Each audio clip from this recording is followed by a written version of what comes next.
గుంటూరు మాజీ mayor YSR Congress party నేత కావటి మనోహర్ నాయుడిని ఆ పార్టీ సస్పెండ్ చేసింది.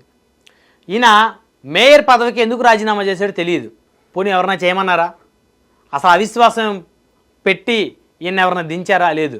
ఈయనంతటికి ఈయనే రాజీనామా చేశాడు. కారణం ఏంటి? వైఎస్ఆర్ కాంగ్రెస్ పార్టీ ఏమీ ఈయన రాజీనామా చేయమని లేదు. సో ఈయన ఎందుకు రాజీనామా చేశాడు? అవిశ్వాసం పెట్టి ఎవరో ఈయన దించలేదు. ఈయన రాజీనామా చేసిన తర్వాత అవిశ్వాస తీర్మానం జరిగింది, మేయర్ని ఎన్నుకున్నారు. అక్కడ మేయర్ అభ్యర్థిగా మరి ఎవరైతే తెలుగుదేశం పార్టీ నుంచి కోవెలమూడి నాని గారిని ఎన్నుకున్నారు. చక్కగా ఇప్పుడు ఆయన గుంటూరు మేయర్గా కొనసాగుతున్నాడు. అయితే ఇదంతా బాగానే ఉంది. అసలు ఈయన ఎందుకు రాజీనామా చేశాడు? వైసీపీ ఈయన ఎందుకు సస్పెండ్ చేసింది? జూన్ 8వ తారీఖున ఈయన సస్పెండ్ చేశారు. పత్రికా ప్రకటన. పార్టీ అధ్యక్షులు శ్రీ వైఎస్ జగన్మోహన్ రెడ్డి గారి ఆదేశాల మేరకు గుంటూరు నగరానికి చెందిన దిగువ పేర్కొన్న వారిని పార్టీ నుండి సస్పెండ్ చేయడమైంది. ఒకటి కావటి మనోహర్ నాయుడు మాజీ మేయర్, శ్రీమతి మర్రి అంజలి 2వ డివిజన్ కార్పొరేటర్, శ్రీ యాట్ల రవికుమార్ 5వ డివిజన్ కార్పొరేటర్. పార్టీ వ్యతిరేక కార్యకలాపాలకు పాల్పడినట్లు ఫిర్యాదులు వచ్చిన నేపథ్యంలో క్రమశిక్షణా కమిటీ సిఫార్సుల మేరకు పార్టీ అధ్యక్షుల వారు ఈ నిర్ణయం తీసుకోవడమైనది. అయితే ఇద్దరు కార్పొరేటర్లను కూడా సస్పెండ్ చేశారు. వారు మరి మొన్న కోవెలమూడి నాని గారికి మద్దతు ఇచ్చారు అనేటువంటి ఆధారాలతోటి మరి ఇద్దరు కార్పొరేటర్లు మర్రి అంజలి గారిని, యాట్ల రవికుమార్ గారిని ఇద్దరిని కూడా వైఎస్ఆర్ కాంగ్రెస్ పార్టీ సస్పెండ్ చేసింది. అయితే వీరిద్దరితో పాటు ఈయన కూడా కావటి మనోహర్ నాయుడు గారిని కూడా సస్పెండ్ చేసింది. ఈయన 2024 ఎన్నికల్లో చిలకలూరుపేట అసెంబ్లీ నియోజకవర్గం నుంచి వైఎస్ఆర్ కాంగ్రెస్ పార్టీ అభ్యర్థిగా పోటీ చేసి తన సమీప ప్రత్యర్థి అయిన ప్రత్తిపాటి పుల్లారావు గారి చేతుల్లో ఓటమి చెందారు. అంటే ఈయన ఎమ్మెల్యేగా కూడా పోటీ చేశారు. ఈయన అంటే నేనేం చిన్నోడేం కాదు. ఈయన మేయర్గా పనిచేశాడు, ఎమ్మెల్యే టికెట్ ఇచ్చింది వైఎస్ఆర్సీపీ, ఆయన వైసీపీకి ద్రోహం చేశాడు ఈయన. కాబట్టి వాళ్ళు సస్పెండ్ చేశారు. ఎందుకు ద్రోహం చేశాడు? ఈయనకేదో లిక్కర్ షాపులు ఉన్నాయంట, అంటే గుంటూరులో నగరంలో జరుగుతున్న చర్చ. ఈయనకే వైన్స్లు, బార్ అండ్ రెస్టారెంట్లు ఉన్నాయంట. మరి వాటిని ఈ కూటమి నాయకులు ఎవరు కూడా ఇబ్బందులు పెట్టకుండా ఉండేందుకు వారితోటి ఈయన ఏదో లాలూచి పడ్డాడంట, లోపాయకారి ఒప్పందం జరిగిందంట. ఆ ఒప్పందంలో భాగంగానే ఈయన వైఎస్ఆర్ కాంగ్రెస్ పార్టీ తరపు నుంచి మేయర్గా ఉన్నారు. ఆ మేయర్ పదవికి రాజీనామా చేశాడు. ఈయన రాజీనామా చేయకపోతే పరిస్థితి వేరేలా ఉండేది.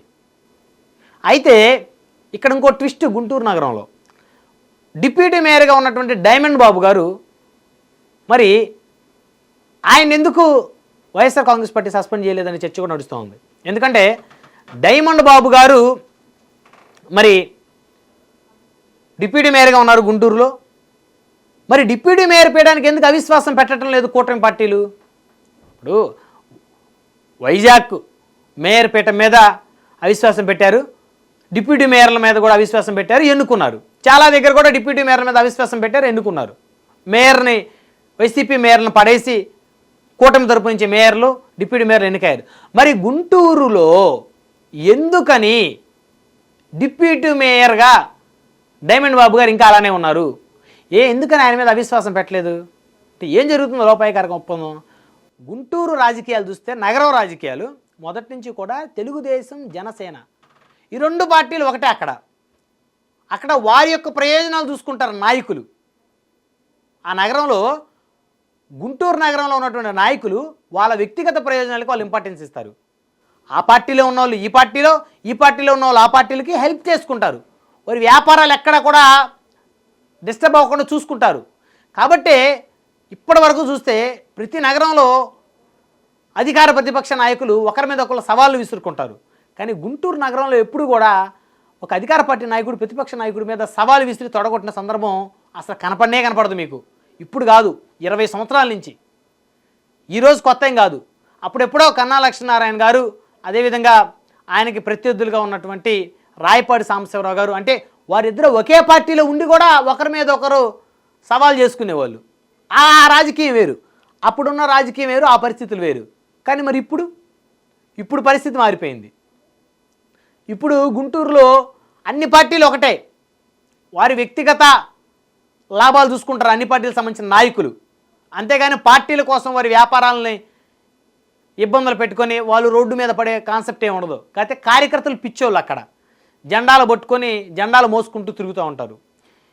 సో ఈయన గత ఎన్నికల్లో పవన్ కళ్యాణ్ గారిని, లోకేష్ గారిని ఇష్టానుసారంగా తిట్టాడు. ఎన్నికల ప్రచారంలో తిట్టాడు. అసలు ఎన్నికల ముందు అయితే పవన్ కళ్యాణ్ గారు నోటికొచ్చిన మాట్లాడితే ఈయన మీదకి, ఈయన సామాజిక వర్గం వల్ల ఈయన కొట్టడానికి వెళ్ళారు, ఈయన ఇంటి మీదకి వెళ్ళారు.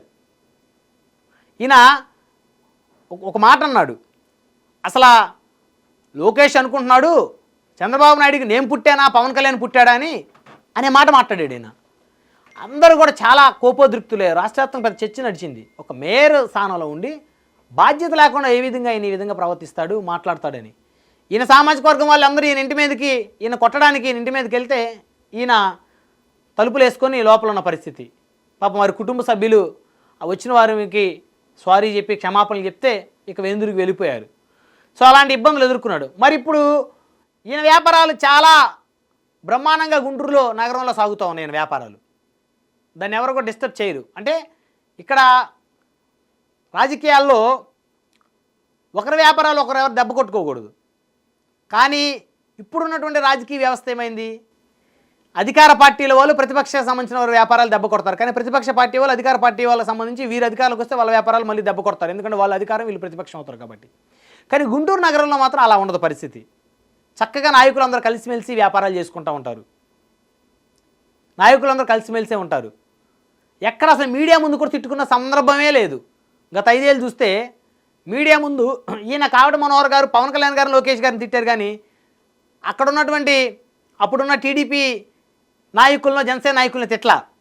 ఇప్పుడు అక్కడ ఉన్నటువంటి టీడీపీ ఎమ్మెల్యేలు ఎవరో ఈయనెవరో ఒక మాట మాట్లాడే పరిస్థితి ఏం లేదు. ఎందుకంటే వారందరికీ ఒక అండర్స్టాండింగ్ ఉంటుంది. ఇప్పుడు అక్కడున్న లేళ్ల అప్పిరెడ్డి గారి మీద అనేక ఆరోపణలు ఉన్నాయి. మరి ఎమ్మెల్సీ వైఎస్ఆర్సీపీ ఆయన ఎవరు, టీడీపీ వాళ్ళు ఎవరు ఆయన ఒక మాట అనరు. సో ఇది మొదటి నుంచి కూడా ఈ గుంటూరు నగరంలో రాజకీయాలు భలే వింతగా ఉంటాయన్నమాట. ఎవరిని ఏమనుకునే పరిస్థితి ఉండదు. కార్యకర్తలే అక్కడ బలిపశువులు అవుతూ ఉంటారు. సో కాబట్టి మొత్తానికి అసలు వైఎస్ఆర్ కాంగ్రెస్ పార్టీ నుంచి కావటి మనోహర్ నాయుడు గారిని సస్పెండ్ చేసేంత వరకు రాష్ట్ర ప్రజలకు అర్థం కాల. అసలు ఒక మేయరు అవిశ్వాసం పెట్టి దించేదాకా ఉండకుండా తనకు తానే రాజీనామా చేసి వెళ్ళిపోయిన చరిత్ర ఈ గుంటూరు మేయర్ది, మాజీ మేయర్ది. వైజాగ్ మేయర్ ఆవిడ మీద పాపం అవిశ్వాసం పెట్టేంత వరకు కూడా కన్నీటి పర్యంతమయ్యారు. నాకు ద్రోహం చేస్తున్నారు, మా పార్టీలో గెలిచిన కార్పొరేటర్లు నాకు వెన్నుపోటు పొడుస్తున్నారు అని చెప్పేసి కన్నీటి పర్యంతమయ్యారు. కానీ ఈయన అట్ట కాదు, నేను రాజీనామా చేసి వెళ్ళిపోతాను, మీరు అవిశ్వాసం పెట్టుకోండి, కోవిలమూడి నాని గారు మీరు మేయర్ పీఠం ఎక్కండి అని చెప్పేసి ఆయన చక్కగా దగ్గరుండి మేయర్ పీఠం ఎక్కించాడు టీడీపీ నాయకుడిని, ఈ వైసీపీ నేత. అసలు ఈ రాజకీయ ఇది వైసీపీకి ఈయన పొడిచిన పోటు మామూలు పోటు కాదు, ఇది వెన్నుపోటు అంటారా, ఇంకా పెద్ద పోట్లు ఏనుంటే ఆ పదాలు వస్తే వాటిని అనాలి. సో ఆ విధమైనటువంటి వెన్నుపోటు ఈయన పొడిచింది కాబట్టి ఈయన వైసీపీ సస్పెండ్ చేసింది. సో మరి ఇది ఈ గుంటూరు నగరంలో జరుగుతున్నటువంటి పంచాయతీ, నగర పంచాయతీ, ఈ గుంటూరు మహానగరంలో జరుగుతున్న నగర పంచాయతీ ఇది. మొత్తానికి ఈయన సస్పెండ్ తోటి ఒకసారిగా వైసీపీ శ్రేణులు షాక్ అయ్యారు. అంటే పాపం వైసీపీకి అప్పుడు దాకా తెలియదు అనమాట అధిష్టానానికి. అయ్యా నీ మేయరు ఆల్రెడీ కుమ్మక్కయ్యాడు, కూటమిలతోటి కుమ్మక్కయ్య రాజీనామా చేస్తే అక్కడ అవిశ్వాసం జరిగింది అనేది ఇప్పటివరకు తెలియదు. మరి వైఎస్ఆర్ కాంగ్రెస్ పార్టీ ఈయన సస్పెండ్ చేశారు కరెక్టే, మరి డైమండ్ బాబు గారు ఎందుకు సస్పెండ్ చేయాల వైఎస్ఆర్ కాంగ్రెస్ పార్టీ? అంటే ఆయన సహకారం లేకుండా అవిశ్వాసం జరిగిందా అక్కడ, డిప్యూటీ మేయర్ గారి సహకారం లేకుండా? అలా గనక ఉంటే, డిప్యూటీ మేయర్ సిన్సియర్గా ఉంటే మరి కూటమి ఎందుకు డిప్యూటీ మేయర్ మీద ఎందుకు అవిశ్వాసం పెట్టట్లేదు? అంటే కూటమి నేతలు అక్కడ డిప్యూటీ మేయర్తో కుమ్మక్కయ్యారా వైసీపీ డిప్యూటీ మేయర్ తోటి? సో ఇవన్నీ కూడా గుంటూరు నగరంలో పబ్లిక్లో జరుగుతున్నటువంటి చర్చ. సో ఏదేమైనప్పటికీ కూడా ఈ గుంటూరు రాజకీయాలు వేరు, ఆంధ్రప్రదేశ్లో ఉన్నటువంటి మిగతా నగరాల్లో ఉన్న రాజకీయాలు వేరు.